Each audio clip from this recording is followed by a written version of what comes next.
semuanya, selamat datang di program Cek Visip episode pertama.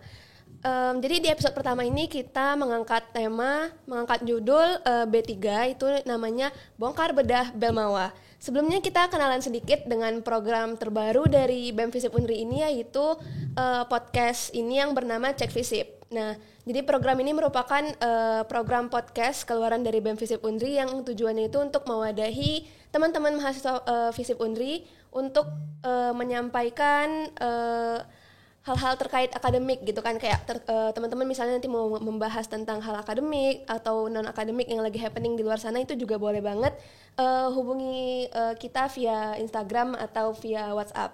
Nah, di Cek Visip episode hari ini itu dipandu oleh aku sendiri sebagai host, aku Nanas, mahasiswa Hubungan Internasional angkatan 23 yang juga merupakan Sekretaris Dinas Kominfo BEM Visip Unri. Terus di episode kali ini guys, kita itu membahas hal yang lagi rame-ramenya nih diperbincangkan oleh mahasiswa di kalangan Visip, itu terkait program Belmawa. Nah, sebelumnya kan kita mengenal yang namanya program MBKM gitu kan. Cuman belakangan ini tuh lagi rame banget yang namanya program Belmawa. Terus juga dipertanyakan apa sih kaitannya dengan program MBKM yang sebelumnya itu sudah lebih dulu familiar di telinga mahasiswa-mahasiswa, apalagi khususnya di Visip gitu.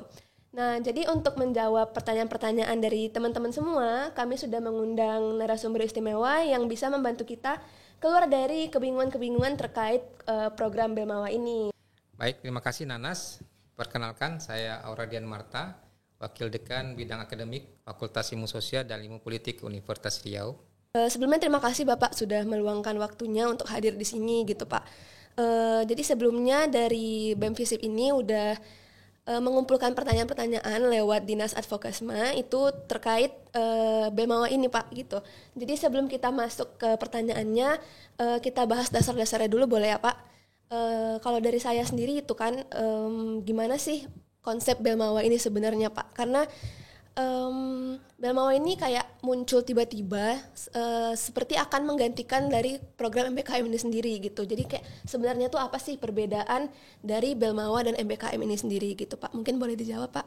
Baik, terima kasih Nanas. Selamat pagi. Assalamualaikum warahmatullahi wabarakatuh.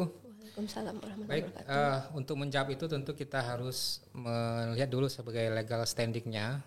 Jadi suatu hal yang berbeda antara MBKM dan Belmawa. MBKM ini adalah memang program untuk mahasiswa berkegiatan di luar kampus.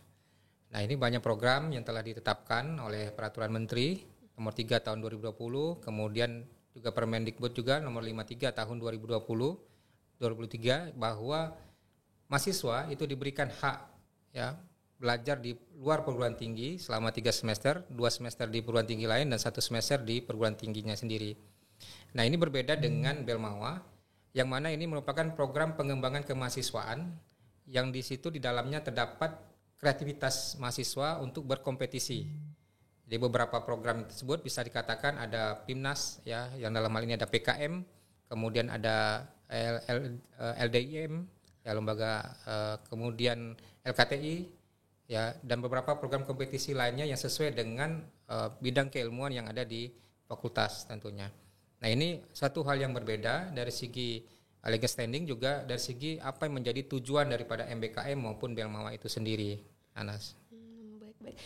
Penjelasannya sangat membuka wawasan nih Pak. Jadi kalau kita telusuri lebih lanjut lagi mengenai Belmawa dan MBKM ini, kalau dilihat dari segi pelaksanaannya tuh Pak, apakah program-program di bawah Belmawa ini memiliki perbedaan teknis terkait waktu pelaksanaannya dibandingkan dengan MBKM kemarin Pak? Ya, kalau terkait dengan jadwal atau timeline daripada Belmawa dan MBKM, memang di satu sisi ada yang bersamaan.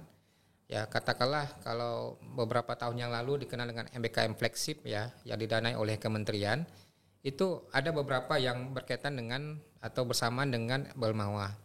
Kalau di fakultas kita yang tahun lalu kita melaksanakan namanya PKK Ormawa, itu merupakan bagian daripada Belmawa dan juga merupakan bagian dari MBKM, bagaimana pengabdian kepada masyarakat dilakukan oleh mahasiswa kita melalui kelembagaan kemahasiswaan. Nah, ini ada memang waktu yang berbarengan ya antara MBKM dan Belmawa, tapi ada juga yang tidak beririsan waktunya antara MBKM dengan program Belmawa itu sendiri.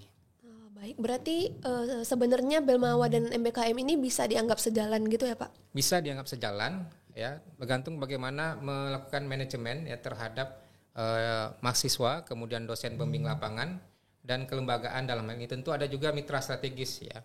Baik di MBKM juga ada mitra strategis, kemudian di Belmawa ya ada beberapa kegiatan yang memang bisa mendukung satu dengan yang lain di luar daripada kompetisi yang dilakukan atau diikuti oleh mahasiswa itu sendiri. Gitu. Jadi di balik program-program yang ditawarkan oleh Belmawa itu kan seperti LIDM itu kan lagi berjalan juga nih Pak, PKM juga lagi berjalan. Betul. Gitu. Tentunya mahasiswa-mahasiswa FISIP sendiri itu banyak yang tertarik bergabung karena saya sendiri itu juga sebenarnya bergabung dengan program LIDM tingkat fakultas gitu Pak. Nah, yang menjadi banyak pertanyaan dari teman-teman sendiri itu adalah apakah dari pihak fakultas itu menawarkan bantuan khusus ataupun dukungan sendiri terhadap mereka yang ikut program Belmawa ini, Pak? Ya, tentu kita melakukan yang pertama pendampingan, ya, yang bisa dilakukan oleh dosen, bagaimana mendampingi seluruh aktivitas mahasiswa, apakah itu MBKM, apakah itu Belmawa, tetap kita dampingi dengan dosen pembimbingnya. Itu yang pertama. Yang kedua, kalau misalnya didanai, contoh program kreativitas mahasiswa kan ada didanai PKM. Nah, didanai oleh kementerian. Nah, tentu juga kita harus melakukan pembekalan kepada dosen-dosen yang akan mendampingi. Jadi bantuannya itu memang secara tidak langsung kita lakukan ya dengan memberikan pelatihan-pelatihan kepada dosen kita, kepada mahasiswa kita untuk ikut keserta di dalam kegiatan itu. Banyak yang bisa kita lakukan ya, tidak hanya PKM, tapi juga ada LIDM, ada NUDC, dan itu juga ada program-program Belmawa yang bisa kita ikuti dan kita lakukan pelatihan dan pengembangannya oleh fakultas ya tentunya. Dan dalam hal ini kerjasama ya pihak antara mahasiswa, kemudian pimpinan, kemudian fakultas itu dalam hal pengembangan daripada kemahasiswaan itu sangat diperlukan.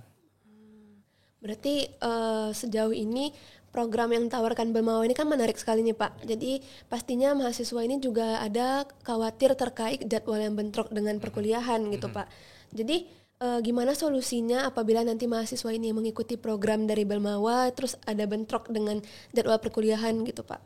Nah tentu kita yang penting komunikasi antara mahasiswa yang ikut dalam kelas perkuliahan itu dengan dosen tentu pengampu mata kuliah itu. Dan ini juga ada dispensasi tentunya akan dikeluarkan oleh jurusan karena jurusan yang mengetahui karena untuk mengikuti suatu kegiatan tentu ada persetujuan juga dari jurusan, ada pelibatan daripada jurusan untuk menunjuk siapa yang menjadi dosen pembimbingnya. Nah ini komunikasi saja yang diperlukan antara mahasiswa, kemudian jurusan, ya, kemudian ada dosen pengampu mata kuliah dan itu kita bisa berikan dispensasi kepada mahasiswa kita yang mengikuti kompetisi. Toh ini bukan hanya bermanfaat bagi mahasiswa itu sendiri untuk pengembangan kemahasiswaan, kreativitas mereka, inovasi mereka, tapi juga untuk kelembagaan yang lebih luas ini memberikan sumbangsi kontribusi kepada lembaga. Baik. Kalau soal timeline dan konsep mungkin sudah cukup jelas nih ya Pak, terima kasih. Pertanyaan berikutnya ini sebenarnya cukup krusial nih Pak, khususnya bagi mahasiswa tingkat akhir yang ingin mengikuti program Belmawa ini. Itu apakah ada konversi SKS ataupun bisa membuat mahasiswa tersebut lulus tanpa mengerjakan skripsi gitu Pak? Baik, untuk menjawab itu Universitas Riau sudah membentuk atau mengesahkan peraturan rektor nomor 4 tahun 2024 tentang pemberian penghargaan akademik bagi mahasiswa berprestasi khusus. Khususnya di pasal 2 itu dijelaskan ada konversi terhadap prestasi mahasiswa khusus. Apakah itu dikonversi kepada skripsi, kepada KKN, kepada PKL ya, kegiatan lapangan atau kepada mata kuliah. Nah, dalam hal ini untuk skripsi itu bisa dikonversikan, tapi tentu ada persyaratan sesuai dengan peraturan rektor. Contoh misalnya yang lolos didanai PKM, kemudian menang di PIMNAS level nasional, juara 1, 2, 3 itu bisa diakui atau bisa dikonversi untuk lulus skripsi. Nah, ini contoh ya berkaitan dengan bisa konversi. Kemudian ada kegiatan-kegiatan yang lain seperti NUDC, cuma level nasional, juara 1, juara 2, juara 3 itu bisa dikonversi.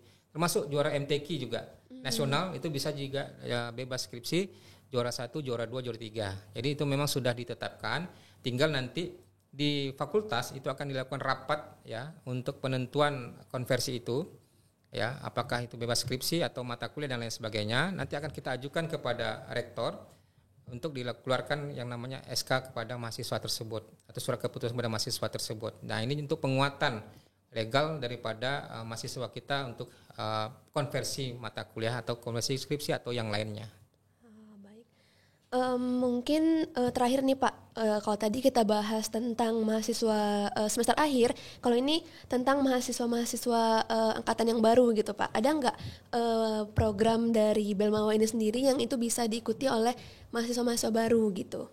Ya, sebenarnya banyak ya, bisa dilakukan kompetisi-kompetisi ya, seperti dengan NUDC ya, kemudian kompetisi MTQ dan lain sebagainya. Itu bisa diikuti oleh mahasiswa semester baru atau semester 1, semester 2. Tinggal bagaimana nanti diskusi yang lebih intens antara mahasiswa itu akan diikuti oleh dosen pembimbingnya. Ini yang dilakukan untuk mengarahkan kepada mahasiswa tersebut untuk apa yang bisa diikuti. Kita juga punya tim, itu tentu melalui bidang wakil dekan 3 ya, ada timnya tersendiri untuk melakukan pendampingan ya kepada mahasiswa kita untuk berprestasi. Baik Pak. Satu lagi nih Pak, terkait program Belmawa ini, apakah nanti akan disosialisasikan gitu di FISIP Pak? Karena kalau saat ini itu kan Belmawa ini cuman Belmawa ini kayak ramai diperbincangkan oleh angkatan 2-3 doang gitu Pak. Cuman apakah nanti bisa gitu disosialisasikan untuk umum seluruh mahasiswa FISIP gitu? Karena kalau dari yang saya dengar dari Bapak barusan, karena bisa diikuti oleh maba, oleh mahasiswa semester akhir juga, mungkin ada baiknya dilakukan sosialisasi secara meluas juga gitu, biar pengetahuan teman-teman semuanya itu sama gitu Pak. Tentu di level pimpinan fakultas, tentu sosialisasi ini kami harapkan ya, kami juga akan melakukan ini supaya bisa pihak mengetahui ya, tentu dengan jadwal timeline-nya yang berbeda-beda ya, di dalam program Belmawa maupun MBKM itu terus kita lakukan sosialisasi. Harapannya begitu, nanti kami akan koordinasikan lagi dengan bidang 3 untuk melakukan sosialisasi tersebut sehingga mahasiswa memberikan dapat pemahaman ya terkait dengan kegiatan-kegiatan yang sekarang ini sedang dilaksanakan, apalagi dengan kampus berdampak ya. Meskipun secara regulasinya itu belum ya, tapi sudah disondingkan, sudah dicanangkan, launching pada saat Hari Pendidikan Nasional kemarin ya oleh Pak Menteri. Dan ini yang kita coba sosialisasikan lagi, karena ini juga memberikan keraguan-keraguan atau mahasiswa itu banyak yang ingin mengetahui informasi berkaitan dengan apakah itu Belmawa maupun MBKM dan lain sebagainya. Baik, ini informasi yang saya dapat dari Bapak Auradian itu sangat jelas dan sangat lengkap lah gitu ya Pak. Semoga juga teman-teman yang mendengar itu bisa paham gitu. Kalau dari Bapak, apakah ada tambahan lagi terkait konsep Belmawa ini Pak? Tentu terkait dengan Belmawa dan MBKM ya, ini kami harapkan seluruh mahasiswa berpartisipasi aktif ya dalam mengikuti seluruh kegiatan, baik itu yang didanai oleh kementerian maupun yang dilakukan secara mandiri oleh fakultas. Kami harapkan kontribusi kita semua nyata berdampak kepada masyarakat dengan berbagai varian yang telah ditawarkan baik MBKM maupun Belmawa itu sendiri. Oke, teman-teman, luar biasa banget nih pencerahan yang sudah diberikan oleh Pak Auradian tadi. Kami harap ini dapat membantu teman-teman semua untuk sekedar mengetahui lah informasi tentang program-program dari Belmawa ini gitu kan. Harapan dari kami sendiri adalah semoga teman-teman mahasiswa sendiri itu udah paham tentang arahan kebijakan dari Belmawa dan juga peluang-peluang yang bisa diambil serta bagaimana sih mengatur strategi akademik antara Belmawa nanti dengan kelas akademik yang kita ambil gitu.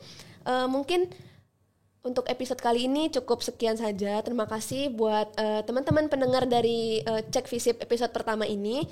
Saya selaku host pamit undur diri. Mohon maaf atas adanya kesalahan dan kekurangan.